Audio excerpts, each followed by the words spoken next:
Remember, the coronavirus is a deadly disease. Wash your hands with soap for at least 20 seconds regularly or use a hand sanitizer. Also wear a face mask when outside and maintain physical distancing. Now to the news.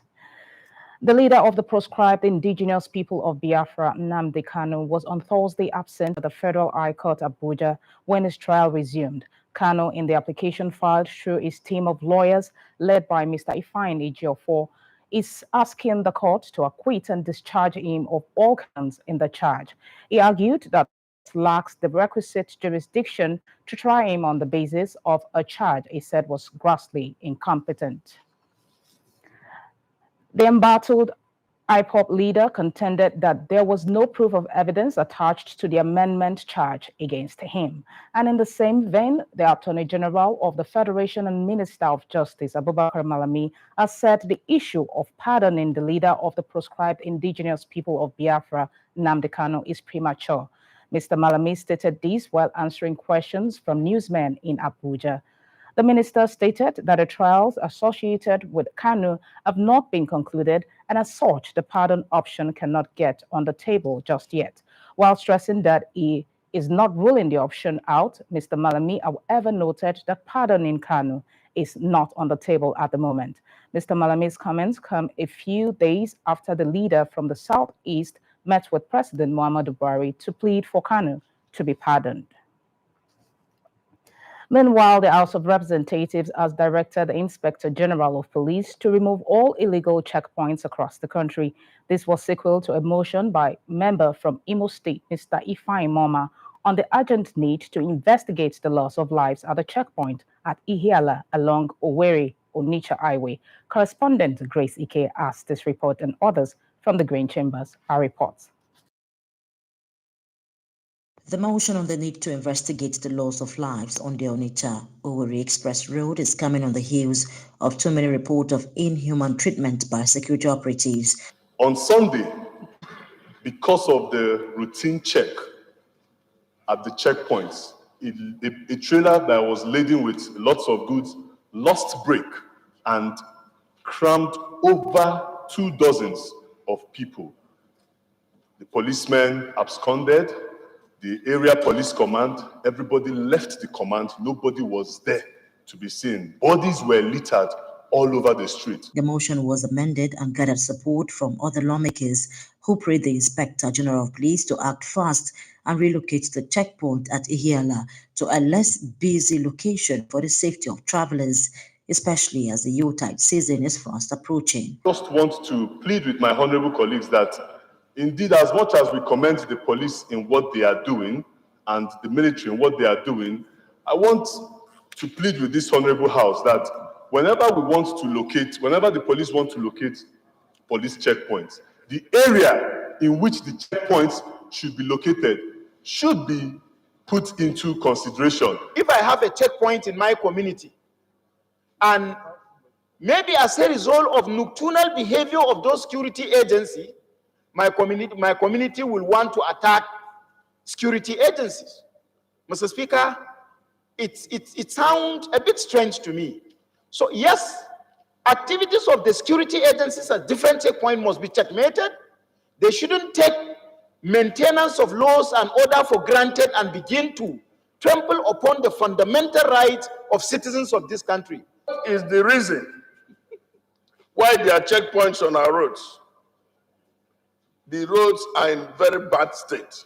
Briefing journalists, the lawmaker wants the IGP to proactively act so as to save lives. The motion was referred to the relevant committee for further legislative action. In another development, a bill for an act to provide for the establishment of Federal School of Nursing and Midwifery, Mushin, Lagos State, passed for second reading on the floor of the House. For an act of establishment of Federal School of Nursing and Midwifery, Mushin, Lagos State, and for other related matters, I so move, Mr. Speaker. From the National Assembly, Grace Ike, Silverbird News 24. And in the meantime, 32 suspected armed bandits and kidnappers terrorizing the north-central states have been nabbed and paraded in Abuja by the Nigeria police. Amongst the suspects paraded is one Aliyu Suleiman, along two others who kidnapped and gang-raped a pregnant woman and a nursing mother in Tafa axis of Kaduna State on the 3rd of November 2021. Correspondent Sam Obiefu completes this report. The parade of 32 suspects arrested by operatives of the Special Tactical Squad brings to mind the deadly attack on a mosque in Mazakuza community in Masheguru government area of State, where 18 people were killed and more abducted. This parade of suspects, we have a total of 32 male suspects, all who have been indicted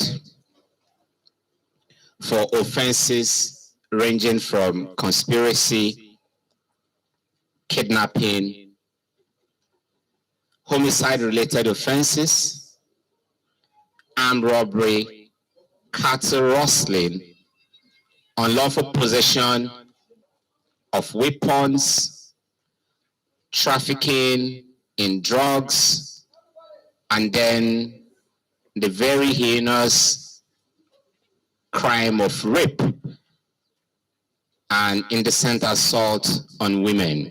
Notable among the suspects paraded according to the force image maker is a gang of 6 led by Mohammed Lawali, arrested for snatching cars from Nigeria and sold to a major criminal receiver called Alhaji Garuba in Niger Republic. Alhaji Garuba is not just a receiver of stolen properties, is not just a receiver of stolen vehicles, but he's also a dealer in arms and ammunition. And sometimes he pays for this vehicle in cash, and sometimes carry out a form of informal trade by barter, where he exchanged these cars with weapons. We are working with Interpol and our counterparts in Niger Republic to ensure that this fugitive is arrested and made to face the wrath of the law. Exhibits recovered from the suspects include 19 AK-47 rifles, 10 other sophisticated firearms, 453 live ammunition, and 17 stolen cars. President Muhammadu Buhari on Wednesday, before he departs Abuja to attend the 2020 Expo Dubai in the United Arab Emirates, held talks with South Africa's President Cyril Ramaphosa at the State House Abuja. Both presidents during the visit also jointly chaired the 10th session of the Nigeria-South Africa Binational Commission. The visit coincides with the furore surrounding the discovery of the Omicron variant of the coronavirus. The discovery of the variant has led to the imposition of travel bans on South Africa and some of its neighbors, a decision which both presidents believe should be reviewed. State House correspondent Kehinde Amodu reports. This is the second time President Ramaphosa is visiting Nigeria, and it coincides with the 10th session of the Nigeria-South Africa Binational Commission, BNC. But outside the BNC session, conversation is dominated by the recent travel bans imposed on South Africa by Western nations. Naturally, the South African president has strong views on the unfair nature of the travel bans. President Buhari, the solidarity expressed by yourself and the government of Nigeria sends the strongest message. It says that as African countries, we are standing united against the imposition of arbitrary and discriminatory restrictions that are not only unscientific, but counterproductive in the long run. Back to the Binational Commission, and the two presidents have signed 5 agreements and memoranda of understanding on political, diplomatic, economic, and trade relations. But 2 initiatives stand out. The first, a joint ministry advisory council on trade, investment, and industry that will promote economic relations between the two countries. Today's inauguration of the Joint Ministerial Advisory Council on Industry, Trade and Investment will enable the private sector of the two largest economies in Africa to further promote economic cooperation and development. We appreciate that we need to do much more to achieve further integration of our two economies and take full advantage of the African Continental Free Trade Agreement. The second initiative is the inauguration of the South Africa-Nigeria Youth Dialogue aimed at building the capacity of young people in both countries across a range of sectors. As South Africa, we will be looking at how we can establish a youth exchange leadership development program, rallying around the legacy of President Nelson Mandela, who was, as we all know, a champion of youth development. It will include important components such as civic education, value system inculcation, social cohesion, and promoting a culture of service. Perhaps one key area of cooperation discussed by Nigeria and South Africa during this visit is building resilience in health systems of both countries around their shared health priorities. Reporting the State House, Kehinde Amudu, Silverbird News 24. On Wednesday, the deadline given to the federal civil servants to receive COVID-19 shots passed, with workers who had no vaccination cards denied access to their offices. Many of the affected workers feel their fundamental rights are being infringed upon by being mandated to take the jab. Correspondent Aishat Olaoye completes the story. 2 months ago, the federal government of Nigeria set the 1st of December as the deadline for all civil servants to get vaccinated against the deadly COVID-19 virus. The deadline expired on Tuesday, and from the looks of it, about 90% of these workers are yet to receive the vaccine. This means they will be denied entry into their offices, and a lot of complaints have rent the air. Some of these workers see the action as an infringement on their fundamental human rights. The fact of the issue is that we are scared of it. We heard different story about it. That's why we are just scared. I don't have an option. I must take it because I'm a civil servant. I'm working and I have to work for my money to earn my living. I'm not happy for it. It's not force. No government will force somebody to do something. We're in the free world, we're in democracy. Nobody should force somebody to go and take a vaccine. On the other side of the coin, some workers believe the action is in the interest of the workers, especially in the face of the new Omicron variant. It's a way forward to enable everyone to motivate them to get vaccinated. Today, so I'm first, and I have chance today to come and do it. That's the reason why I came here. But are there enough facilities to attend to the large number of civil servants who have turned up to be vaccinated, especially as they have no choice but to get the shot if they must continue working for the federal government? And most importantly, how will federal government enforce the vaccine on citizens who are not civil servants? From the nation's capital, Aishat Olaoye, Silverbird News 24. The Federal Commission, National Commission for Refugees, Migrants and Internally Displaced Persons, has pledged the federal government's commitment to ensure the enrollment of all school-age refugees, IDP, and returnees children to primary schools by 2023.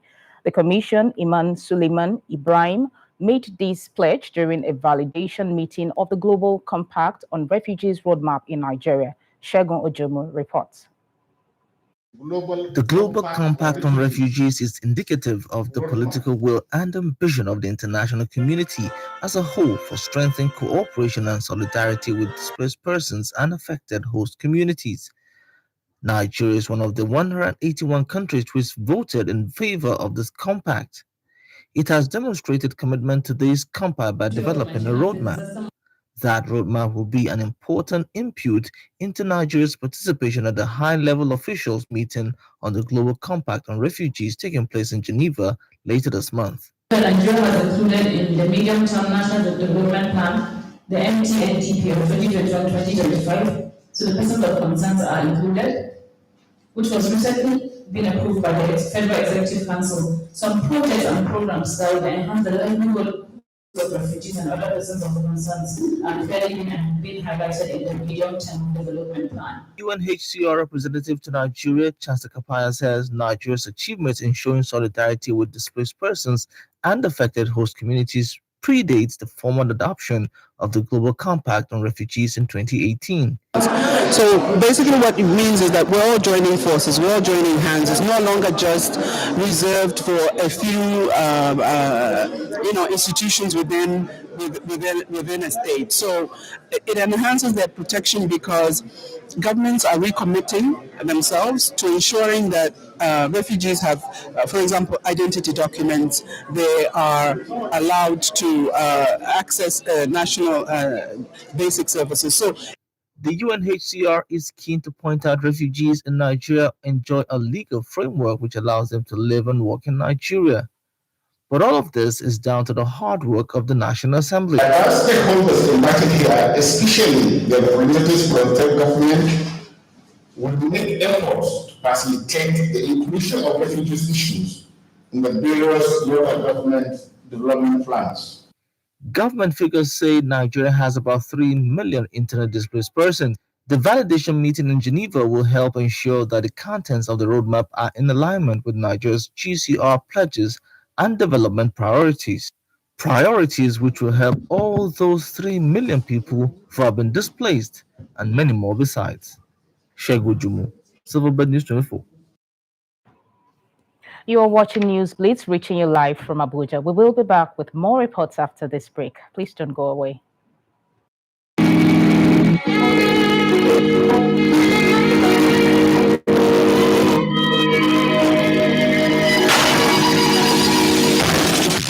I miss those years when we sit together to eat abacha at the hilltop. I miss those years. I want them to go back to that old line. No music, let's talk. It's an exciting journey. And I've always been part of the station, ever since. Reading FM is still going strong, I swear, because this is, sorry to swear, this is a station that has been here.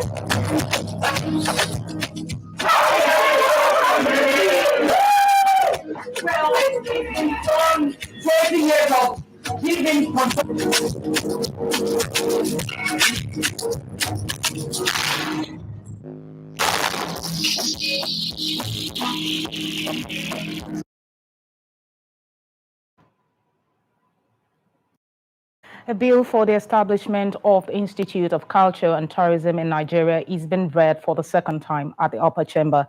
The bill, sponsored by lawmaker representing Ondo South Senatorial District, is meant to put a legal framework in place to train manpower in the hospitality and tourism practices. Senate correspondent asks details. Tourism is a significant contributor to the Nigerian economy. According to the National Bureau of Statistics, the tourism sector accounted for 304% of Nigeria's gross domestic product, with 20% of the country's job development. Proposing a bill for the establishment of an Institute of Culture and Tourism, particularly in Okegbo area of Ondo State, lawmaker representing Ondo South Senatorial District believes the institute will mean more revenue generation for the GDP of the economy. The diversity of our culture and cultural heritage in Nigeria holds great potentials for tourism development. Tourism is a major sector in international trade, in which developing countries have consistently had surplus and boost their foreign transactions because of traffic generated from foreign visits. When you take Israel, Israel is a country that believes in promoting its culture, and they live, in fact, most part of their revenue is generated from tourism. The bill was then referred to the Committee on Culture and Tourism to report back within 4 weeks, including a public hearing involving relevant stakeholders. Related matters 2021 second reading taken, and the bill is referred to the Committee on Culture and Tourism to report back within 4 weeks. But I would also advise that during the public hearing, let's find out whether this is supposed to be an institute or a museum or something, because if we are talking of keeping our cultural heritage, we should broaden and see which one. Is it the institute that takes care of everything, or is there any other nomenclature? Whichever one, but there should be a public hearing so that we bring in stakeholders to participate. Thank you. Leader of the The World Travel and Tourism Council estimates revenue related to tourism and travel in Nigeria will exceed $2 billion in 2022 and will account for approximately 6% of the GDP if adequately cared for. To curb rising unemployment rates in the country, Nigerian youths have been urged to acquire more of technical and vocational skills to make them employable. Speaking at a youth sensitization program in Abuja, stakeholders stresses the need for every job seeker to have value to offer. Correspondent Margaret Ogbo has details. According to the National Bureau of Statistics, unemployment rate in Nigeria rose to 23.19 million in the fourth quarter of 2020. This contributes negatively to the GDP of the nation's economy. Stakeholders here are convinced that if job seekers in Nigeria could improve more on their skills, it will help to minimize rising unemployment in the country. Every youth should have value for themselves. Every youth should know what you're bringing to the table. You can't just go to an organization and sit down and think that they should do all the work for you. You have to bring something to the table. Let them see your work. Let them know why they need you there. Let them know why. It's about a need, not a want. You are needed in that organization. And there's no how. If you're needed, you will not be wanted. So it's value. There is urgent need for reskilling to future-proof workers from technology change. Getting an employment transcends beyond just qualification. You need to acquire a skill. What are those skills that is relevant for today's work? What are those skills employer looks for when we are at the point of engagement? These are the areas I think young Nigerians should have to look into, because even by the year 2030, there is real need for many who are presently working to reskill. What are those skills necessary for the future in workplaces? Youth seated in this hall have been trained by these stakeholders to add value to various organizations in the country. They are excellent negotiators. They understand marketing. They have digital skills. They can work on Google. They can do graphics. They can add a lot of value to organizations. So yes, it's a training program actually that gives us the confidence to be able to put together a job fair like this, because we're sure of the crop of individuals, professionals that we're introducing to these amazing organizations you see here. Unemployment is one of the major challenges facing Nigeria as a nation. To foster a more cohesive and inclusive society, decent job and income must be provided to citizens. From the nation's capital, Margaret Ogbo, Silverbird News 24. You're still watching News Blitz. We'll bring you news from the foreign scene after this break. Please stay with us.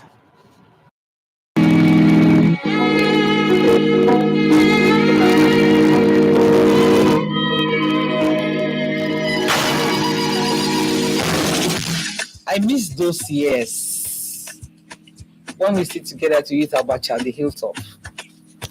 I miss those years. I want them to go back to that old line.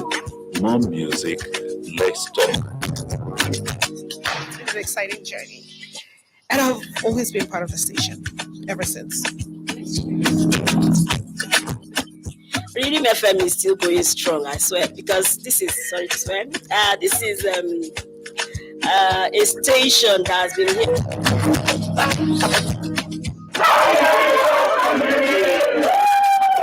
Well, it's done 20 years of giving